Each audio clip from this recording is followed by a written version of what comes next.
Et on accueille notre première invitée pour parler d'une série documentaire événement qui sera diffusée à partir de demain en télévision sur RTL TVI.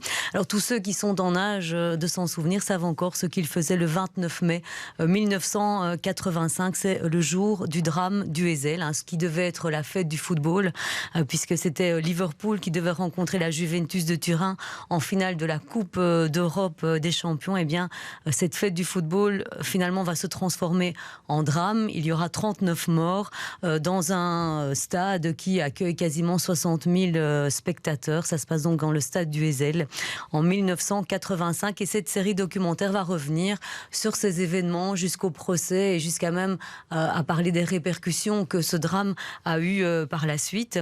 Alors pour nous en parler, nous recevons Geneviève Lemal. Bonjour. Bonjour. Vous êtes productrice de cette série documentaire qui est en coproduction donc avec RTL.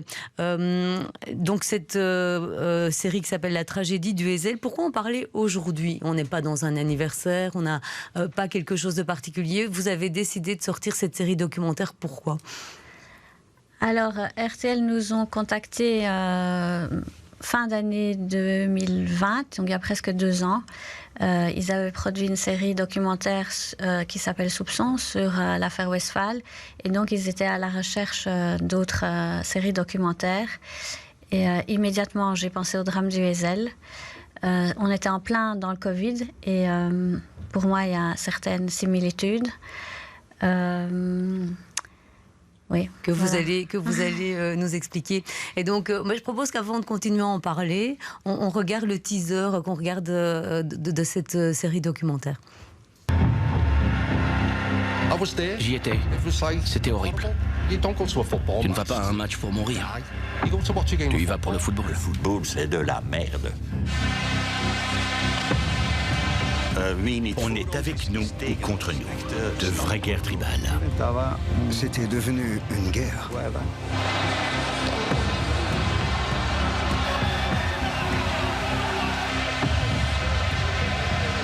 Quand je suis entré dans le stade, j'ai vu que c'était sérieux.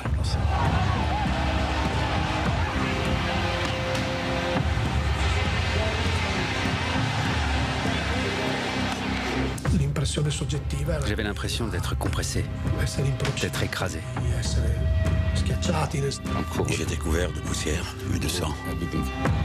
Je n'arrivais plus à respirer.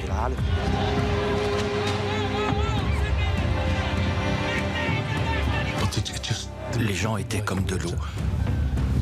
C'était des personnes, des êtres humains, mais ils étaient comme de l'eau qui se déversait. Il a essayé de lui faire du bouche à bouche, de la ranimer, mais il n'y avait plus rien à faire. C'était vraiment un spectacle effroyable. Pour la première fois de ma vie, j'ai été confronté à des cadavres. Un événement pour lequel il n'y avait pas de mots. Une catastrophe, c'est une accumulation de détails négatifs qui se mettent en place. Les officiels qui sont tétanisés, dépassés par les événements. On a décidé de jouer le match, vu qu'on n'avait pas d'autre solution. Toutes les mesures avaient été prises et il y avait le personnel nécessaire. Je ne veux pas que la gendarmerie devienne le bouc émissaire de cette affaire. Voilà. Il n'y a pas de refus de responsabilité, il y a l'affirmation que tout le dispositif nécessaire avait été mis en place. Nous devons arrêter les responsables, les traduire en justice et les condamner à des peines sévères qui dissuaderont tous les autres. Nous vous arrêtons pour le meurtre de Mario Ronchi et de 38 autres personnes.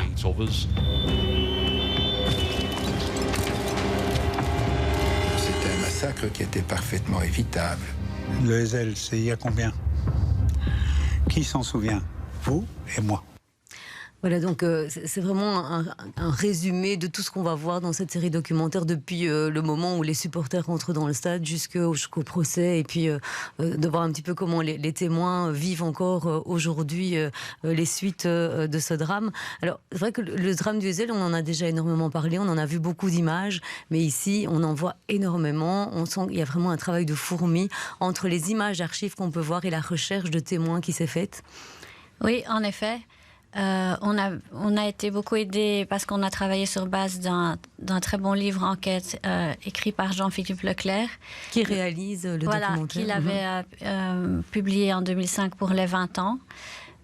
Et quand je l'ai contacté pour demander si on pouvait adapter son livre, il a dit oui, avec plaisir, mais ça fait vraiment longtemps que j'aurais voulu faire un documentaire, donc il a insisté pour faire partie de notre équipe et on a eu beaucoup de chance de bénéficier de ses connaissances vraiment très approfondies de l'histoire, des contacts qu'il avait, et on a pu enrichir ces contacts avec d'autres recherches. On a des témoignages exclusifs de personnes qui n'ont jamais témoigné jusqu'ici, notamment peut-être parce que maintenant ils sont retraités, donc ils peuvent plus facilement parler. Oui, donc il a fallu convaincre tous les témoins déjà qu'il avait rencontrés pour son livre et de nouveaux témoins. Il a fallu les convaincre de témoigner et on sent que pour toutes ces personnes qui témoignent, le drame est encore bien présent et qu'il y a énormément d'émotions. Oui, tout à fait. Et ils ont des souvenirs extrêmement précis, même 37 ans après. Je pense que c'est des événements tellement intenses que ça marque pour toute la vie. Oui. Alors, ce qui est vraiment intéressant dans ce documentaire, c'est que les témoignages qu'on entend sont vraiment portés par les images de 1985, les images d'archives, où on voit les gens qui parlent, on les voit en images. On voit par exemple un papa qui est à la recherche de sa fille, il explique qu'à un moment il retrouve sa fille et qu'il lui fait du bouche à bouche. On voit ces images d'archives, il y a vraiment un lien entre les images et les témoins qui ont été retrouvés. Oui, en effet, on a une équipe de 5 archivistes qui ont fait un travail de fourmi et les réalisateurs aussi ont visionné des heures et des heures d'archives. Oui, donc, et ça donne ces témoignages qui sont assez bouleversants. C'est vrai, j'avais envie de le dire, parce que quand on voit en tout cas les premiers épisodes où le drame se joue, on est bouleversé plus que tout ce que jusqu'ici j'avais déjà vu sur le drame du Ezel. Oui, moi j'avais une petite question concernant la temporalité de ces images qui datent avec, vous l'avez dit, un travail d'archiviste. Est-ce que votre travail aurait été différent aujourd'hui avec toute cette accumulation d'images qu'on aurait eu sur les réseaux sociaux quand il se passe des événements aujourd'hui? Les images, on y a accès tout de suite. C'est peut-être là qu'est la différence avec ce travail d'époque, avec des images qu'on a vues peu. Alors que si ça s'était passé aujourd'hui, tout le monde y aurait déjà eu accès. Oui, mais c'est pas pour ça qu'elles auraient été montées de cette manière.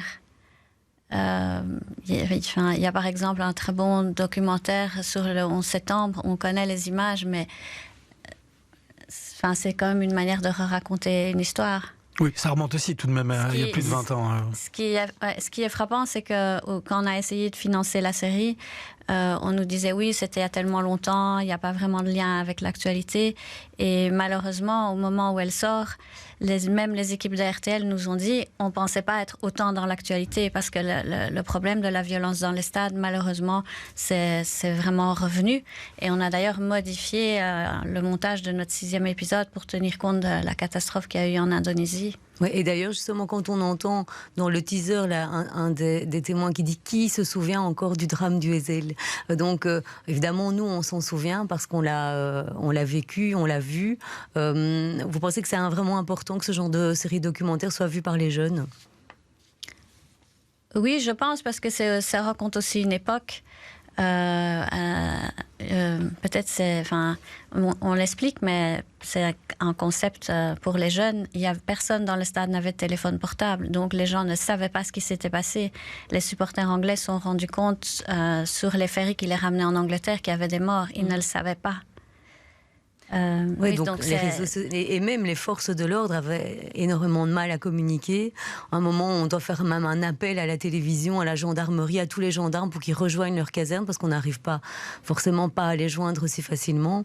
Oui, c'était une toute autre époque. Exactement. Donc il y avait 400 000 téléspectateurs 400 millions qui ont vu les morts en direct, mais les gens dans le stade, il n'y avait que 2 téléphones, donc les gens ne savaient pas dans le stade ce qui s'était passé. Ouais, mais même à la télé, on ne se rendait pas compte qu'il y avait autant de morts à ce moment-là. On avait vu les bousculades, on avait vu effectivement des images déjà terribles, mais personne, même les commentateurs ne se rendaient pas compte au moment où le match allait commencer qu'il y avait 39 morts. On parlait de 1, 2 ou peut-être un petit peu plus.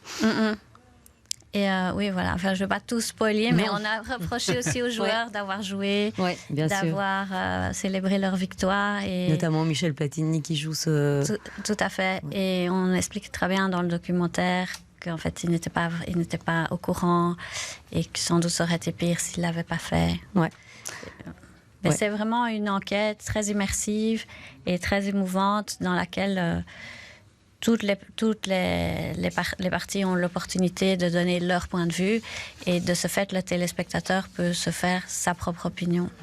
Mais merci Geneviève Lemal d'être venue parler de cette série documentaire, La tragédie du Heysel. Donc en 6 épisodes, les 2 premiers épisodes sont à voir dès demain sur RTL. Et puis on peut aussi dire que vous serez à Rome à 19h50 et vous serez à Rome le week-end prochain pour présenter cette série à un festival.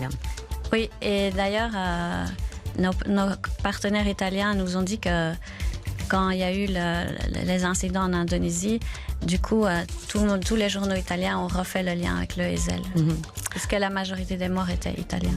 Merci Geneviève Lemal. Merci à vous.